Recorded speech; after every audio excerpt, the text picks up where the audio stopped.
Hello, welcome back to our channel. We are Ruth and Thomas, and this past month we participated in Vlogmas. And you may wonder, what on earth is Vlogmas? Well, it's just a daily challenge where you upload a video every day for 25 days until Christmas. And we wanted to share with you some of our experiences, what the results were for our channel, and answer some of the questions that you might have about participating in Vlogmas yourself. Primarily, is it even worth it? We've compiled a little bit of data for you guys, and we're gonna jump right into it. So the first part of Vlogmas for us was the planning phase. We did not commit to Vlogmas very early on. It was maybe like a week before December 1st. The first thing we did was we brainstormed about 25 to 30 ideas for videos, and after that we sort of narrowed it down to our favorite 25 and threw them into a content calendar just to give us an idea of what we were going to be filming and when. Our first 3 videos were pre-recorded, but that was the only content that we pre-filmed. One tip we would have is to keep it simple. You need to have a good arsenal of simple ideas that you can execute well but take a lot less time in production. We'll explain this a little bit further, but we actually relied a little bit on shorts, and that's a really cool tool that you can still use to get traffic to your channel from a completely different source than you would typically get, all the while producing content regularly. So the next part of this is talking about the execution portion. So once we were knee deep in December, what was it like? It was quite the experience, like nothing we've ever done before. We had gone from posting a video about once every 2 weeks to posting a video every day. For me, editing a video can take, or it was taking, about 10 hours plus before this. Jumping into Vlogmas, I had to figure out ways to reduce that and then still be putting out quality content. I had lost my job a few months earlier, so I had the time to put into this. I saw a lot of other YouTubers during this time who also work full-time or are students, and it was really hard to keep up with this content because if half your day is at school or at a job, that's not enough time to put into Vlogmas. When we were in the thick of it, the most relatable experience I could think of prior to this would be a finals week. All of finals week is kind of miserable until you're done. But you're proud of what you've done and you want to make sure you're putting in the time and energy. It's only 25 days. So I don't want that to discourage anyone. It really is only 25 days. It's a fun product to be able to look back on and say, I did it. That's very true. Looking back, like before Vlogmas, in our 10 months of being on YouTube, we had posted 30 videos. Now after Vlogmas, we've posted another 25 and we've doubled the amount of content in 1 month. So one of the things we ended up doing, as I said earlier, was relied a little bit on shorts. This is a new feature on YouTube where they're encouraging creators to make videos less than 60 seconds long, and then it goes in a completely different folder in the YouTube algorithm. Towards the end of the month, when we were pressed for time and didn't think we were going to be able to have a video ready, we would film a quick short and get that posted. It's something that I don't think we've figured out exactly yet how to use with our content, but it was fun to get our feet wet in that area. Yeah, and it's fun to be able to make content in like less than an hour. Yeah, it's revolutionary. One other thing that we did notice as we were going through the month was that every time we released a new video, then the video we released the day before would kind of stall out. When you're posting this much content, your subscribers can get a little overwhelmed, which I think is a really good segue into our next section, which is the results. Before Vlogmas, our videos were getting about 500 to 1100 views per video. Now, during Vlogmas, our videos were getting between 100 and 300 views. Obviously, much lower views per video, but when we squish that all together, we were getting quite a few views per day. You know, that number of views per 48 hours. It's the one that you see in your YouTube studio if you're a content creator. Yeah.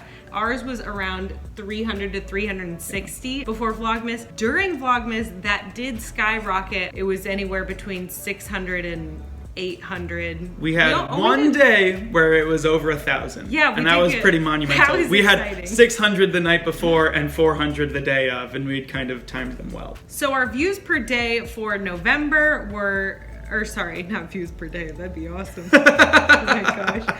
In November, we gained 6,300 new views total. Oh. Okay. So then in December, we gained 9,700 new views, which was definitely a record high for our channel. Yeah. But we also posted 25 videos, so it better have been a record high. It was nice. We got to see our 50,000th view on True. Vlogmas. That's true. In Vlogmas. Nice.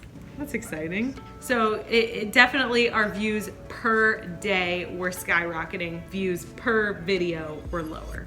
And I also think it can't be understated that we were publishing our videos at midnight, almost half the time. Barely squeaking it in before midnight. So we were not publishing at peak times, and I do think that has to do with why our videos underperformed. I think that's a really good point. I wish we could have posted at a more normal time because I think our data would be a little bit different. One thing though that did surprise me was that our view duration stayed really high. On average, I would say 60% of the video. Before that, our average was probably 35 to 45%, maybe? Yeah, I think in a lot of ways it kind of narrowed our viewership down to those loyal 100 people that follow and watch all of our videos. So it was really encouraging to find that a lot of people are watching, but I think it was probably because we had a more dedicated audience. Yeah, definitely that. And maybe partially because our content was exciting. Maybe it was good stuff.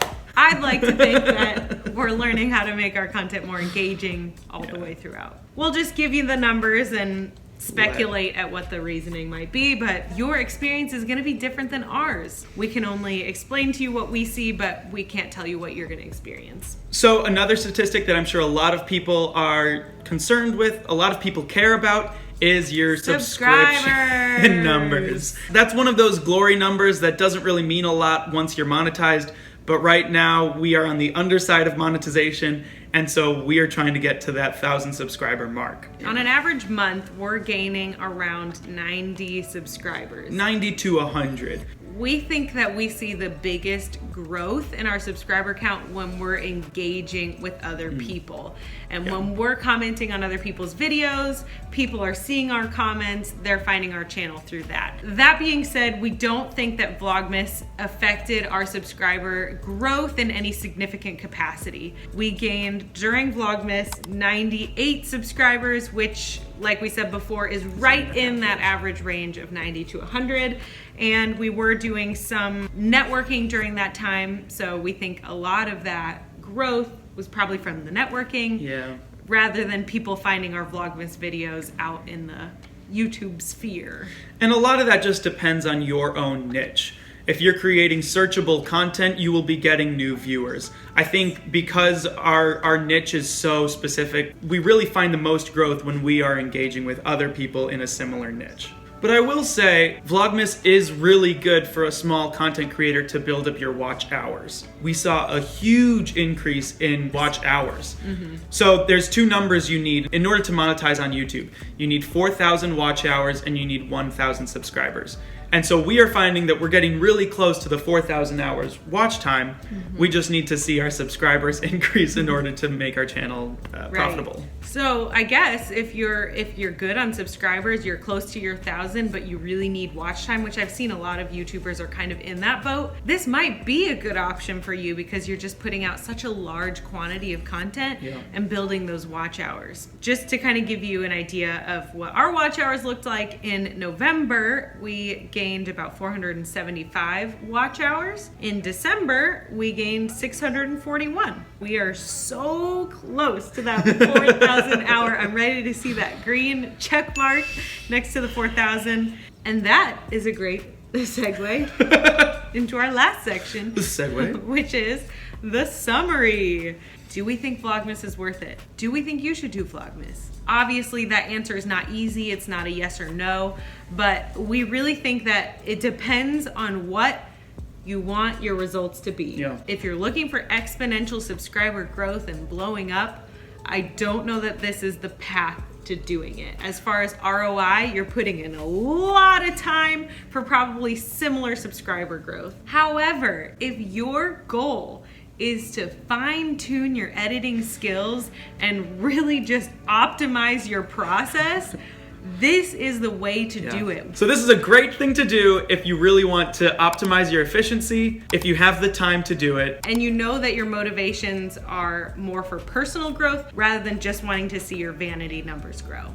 I'd say overall, it was definitely worth it, and we're very happy we've done it. I hope that we don't have to do it again. That's a good way to put it. If we do it again, it'll be because we want to do it, not because we're trying to rely on it to boost our skills, boost anything, but just because we want to share a month with you guys. I hope we covered all of your questions. If you have any more, please let us know and we will answer in the comments below. Good luck on your YouTube journey. We hope that whatever route it takes you, you find a lot of success, and we'd love to connect with you. Absolutely. Does that work? That works. That's a wrap. That's a wrap for 2020. Look how hot I am. I've always said you are the hottest girl I know. Dewy skin is in. Did you guys know? Dewy skin is in. I didn't even know. Thomas had to tell me about this. I was like, oh, my skin looks oily. That's terrible. Should I go wipe it off? And he was like, dewy skin is in. I was like, excuse me? Get it, girl. What does that mean? So I had to Google it. And apparently, oily, dewy skin is the new hot look. So, good Never thing taking showers again. I've been oily since puberty. I probably set the trend. See you in 2021. Peace.